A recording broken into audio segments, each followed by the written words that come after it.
Hey, welcome back to the Ping Pong Flix Show. My name is Chris Wong. I've got a couple DC updates for you.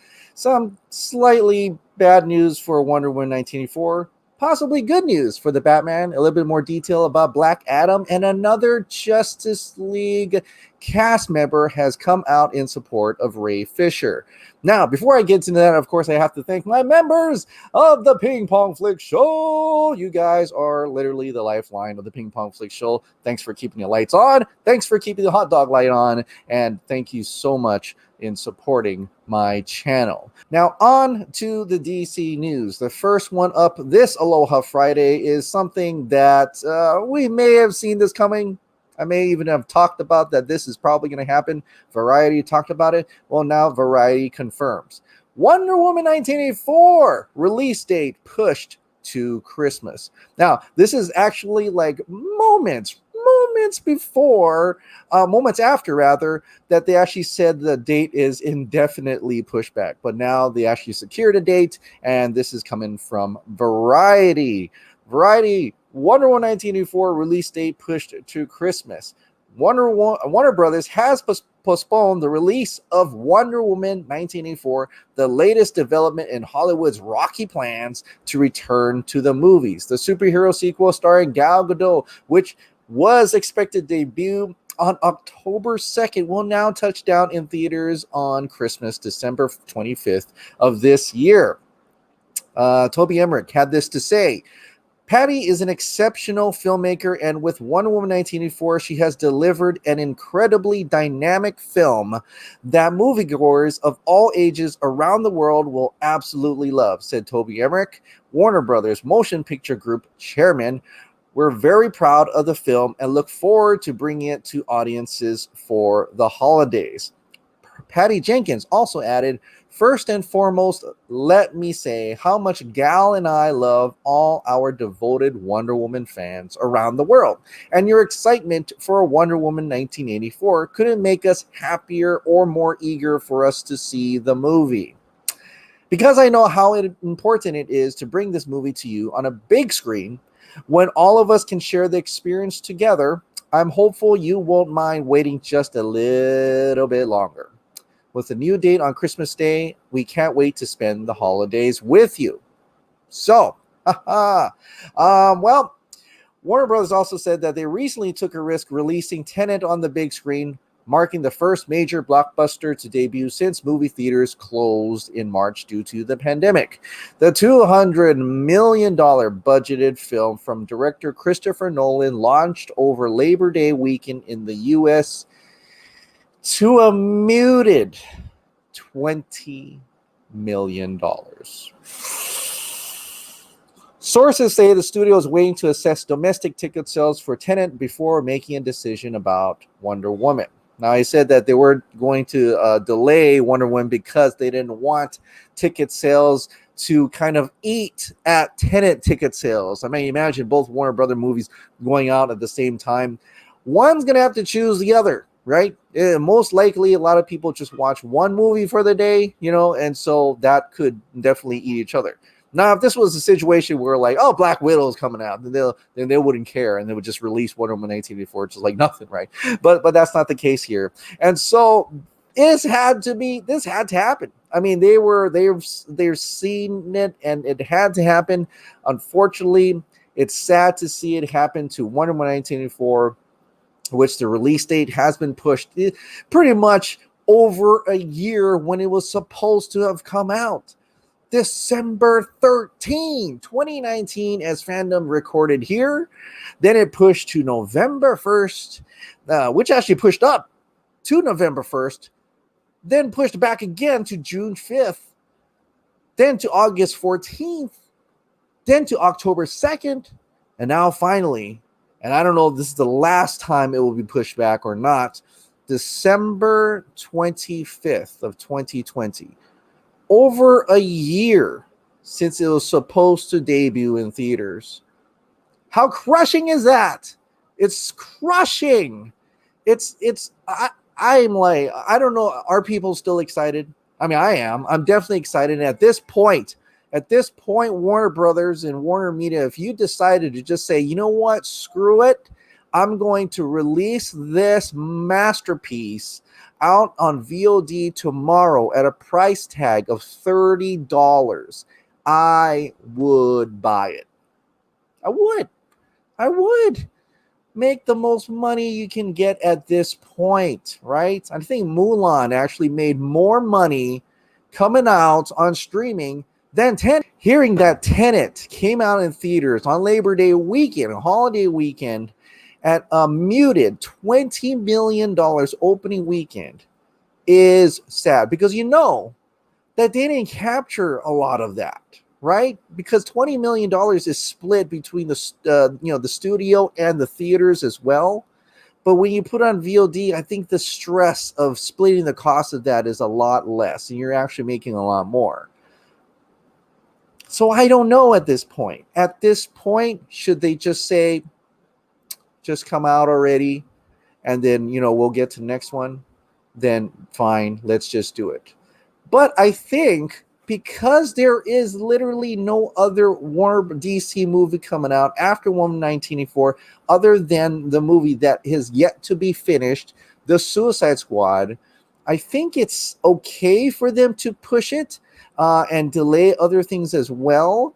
But it does push other things out of the way as well, pushing it further down the line, like Dune, and like other movies as well. I think Godzilla vs. Kong is one of those movies as well. Everything has to just be pushed back. And to see it go from November 1st all the way now to December 25th of 2020, with even some possibilities, like very small possibilities, but still possibilities, that it could delay even to next year, is quite scary enough. And I think, at a certain point, the shareholders, Warner Media and things like that, they'll probably have to start thinking and saying, you know what, cut our losses now and let's move on with it. Get it out on VOD. Let's make the most money we can make. And it might happen, but we'll see. Fingers crossed, and theaters open back a little bit more percentage of theaters open more. I think Los Angeles just said that, Tenet's going to be in drive-in movie theaters now, which is kind of weird. I thought that would be a given. It's a drive-in movie theater. Just throw whatever newest movie I have out there. I don't know how that works, but essentially they're going to try doing that now. So that's kind of cool. But there is a movie out there that is still in the process of trying to even get made. Only 25% of the movie is made. It came out a few days. It went back into production a few more days and then closed again. You know what I'm talking about. I'm talking about The Batman. Well, now The Batman is rumored to be moving back into production next week. And this is coming from BatmanNews.com. According to a new rumor, The Batman will be moving back into production late in the week of September 14. Now they're getting off of this, off of a news site in UK where they have a little maybe closer information because it's right in that area. But according to a new rumor, Robert Pattinson is recovering well from COVID, and the film could be moving back into production soon. Now it's still unclear if he was asymptomatic or he actually had symptoms. But the fact that he's recovering well, that's about the 2-week mark. So I'd say, yeah, I think that's probably their best guess that it will definitely get back into production phase. I hope so, in any case. So it's not too much of a big of a deal, but it's great to hear that maybe other cast members didn't get it too. There's not a widespread infection over on the Batman. And, Robert Pattinson is doing okay. He's healthy and well. If these rumors are true, and I think it probably is, then we can probably start seeing the Batman move back into production once again on September 14th. So that's great. That's awesome. That's great to hear. Now, another movie that is yet to go in production has delayed once again because of COVID, because of the pandemic. But, we don't know too much about this other than the star character, which is Black Adam, played by Dwayne Johnson, and Noah Centineo is Adam Smasher. Well, Black Adam producer Hiram Garcia shares a little bit more information about the film. Not too much big to share, but it's great to hear about it nonetheless. Speaking of Black Adam, tell me everything about it, as the interviewer asked Hiram Garcia. Hiram Garcia says this is the giddy fanboy inside me and Dwayne Johnson. We are so excited to be in the superhero space. We have been dreaming of doing a movie like this for ages. So to be able to partner up with DC and to really put ourselves into the DC universe in a big way with the ambitions that we have, we are so excited. Okay, when will you go into production, Hiram? We're going to start filming sometime in the first quarter of next year. So that is confirmation from the producer himself that they are going to start filming sometime in the first quarter of next year. As you know, they don't know about the lockdown, right? I know spoilers are on a lockdown, no pun intended, but give me a glimpse into what we can expect from the script. Well, Hiram Garcia had this to say: the journey we're going to put Black Adam on, it's very compelling. What he's gone through and what you're going to see on screen is going to be amazing to watch play out. And then when you couple that with how powerful every character he is going to be in the universe, it's really going to heat things up. We have a lot of fun saying that the hierarchy of the power in the DC universe is going to change, because when Black Adam arrives, everyone needs to watch out, because he's going to change the game.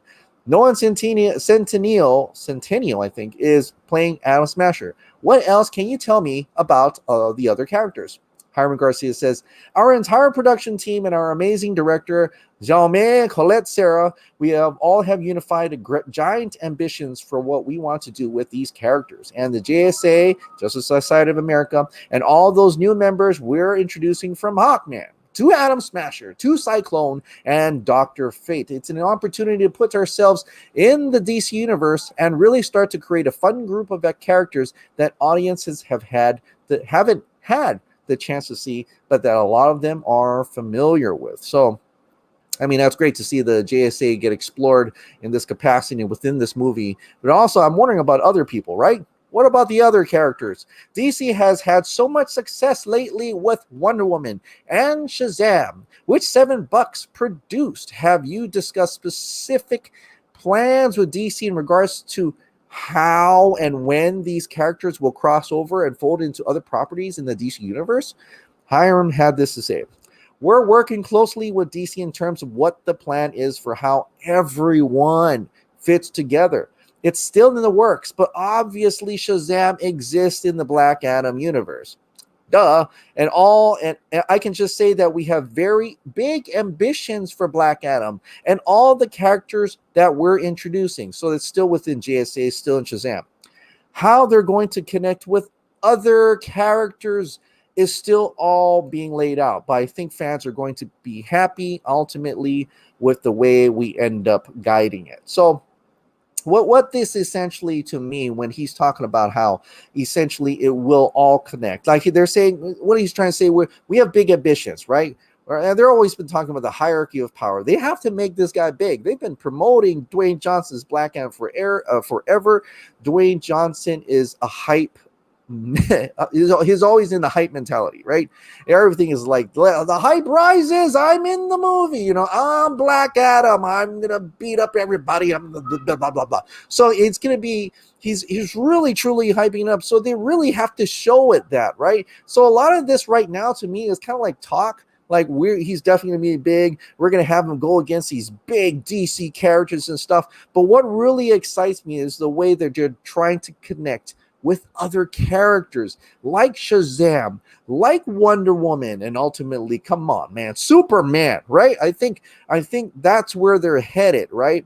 And to right now, it's interesting for him to say is that we're still trying to figure out how it connects together. Essentially, what Jim Lee's saying, it's a multiverse plan. You get to do your thing. You get to do your thing. You get to do your thing. I think those plans and trying to figure out how it can interconnect where they're connected to, aside from Shazam, and how it's going to play out is still essentially up in the air. But I think with the multiverse, with essentially things like having Dr. Fate involved and doing things that they could essentially bring up a plan, just put a plan together that will make it exciting for the fans, DC film fans, DCEU fans, and ultimately getting them and expectations that they'll eventually have Black Adam versus the Justice League, right? Dwayne Johnson has been saying that. He wants to go up against Superman. He wants to go up against Aquaman, Flash, Wonder Woman, Batman, Cyborg, Green Lantern, who knows, right, at this point. So they're ultimately still trying to figure that out, but they don't. What I'm trying to say is that they're not just going to say, well, that's how it is. We're just going to stick in this universe. Like, they're already thinking to connect to other characters. They're already planning to go farther than what they initially intended with just a Shazam universe. So for people who are wondering and hoping that they'll definitely connect, they're definitely trying. They're not going to hold back. They're not just going to say, I'm just going to have Black Adam go against the JSA and never the JLA, right? They want them to go against Justice League. They are definitely thinking about the bigger, larger picture, and Black Adam is going to be a huge problem for the Justice League in the future, I believe. So that's great to hear Hiram Garcia being very excited and actively just have large ambitions, and you know, that's great, right? Go big or go home is his mentality. I think Dwayne Johnson shares that as well. So talking about Justice League for a second, right? Justice League, Zack Snyder's Justice League, it's been messed with. There are now bigger problems for Warner Brothers right now, as Ray Fisher is talking outwardly, you know, publicly talking about his experience on the Justice League reshoots and talking about three certain individuals, Jeff Johns, Joss Whedon, John Berg, on their gross, quoted gross and abusive misconduct behavior on set on Zack Snyder's, not Zack Snyder's, but Justice League reshoots, right? And so with Zack Snyder's Justice League being announced, Ray Fisher is now going after Warner Brothers with some support. We recently learned that Aquaman, Jason Momoa, has openly supported Ray Fisher by saying hashtag I stand with Ray Fisher the other day. Now, today, another Justice League cast member has come out publicly in support of Ray Fisher, and that person is Kiersey Clemons. Kiersey Clemons, also known as Iris West from Zack Snyder's Justice League, supports Ray Fisher. Now, she was removed from the Justice League reshoots and is now putting back in Zack Snyder's Justice League, as we've seen in the HBO Max trailer. Ray Fisher has seen this and has put this out. Ray Fisher, this is an Instagram post from Kiersey Clemons. I stand with Ray Fisher. That is what Kiersey Clemons is saying today on her Instagram, and she is 100% supporting Ray Fisher in this. So now there is a more question. Okay, so if she knows what's going on, she definitely knew. She is also coming out in support of Ray Fisher as well. But what it's interesting is that either she knows what happens on set during the reshoots, where she also part of those reshoot scenes and they still deleted her, took her out, or has she learned from other cast members and other crew members what happened? Does she or either she just believes Ray Fisher, or has more things happen? Like, does this go beyond Justice League reshoots? Have there been things messed with? Because we know John Berg and Joss Whedon, and Jeff Johns rather. John Berg and Jeff Johns were there when Zack Snyder was there, right? And rumors have it that they forced him to do a lot of changes on Zack Snyder's Justice League as well during that time before Zack Snyder left. Were there things happening there as well? That also comes into question. This is maybe beyond reshoots, and actually a lot of things could have happened during Justice League when Zack Snyder was already there.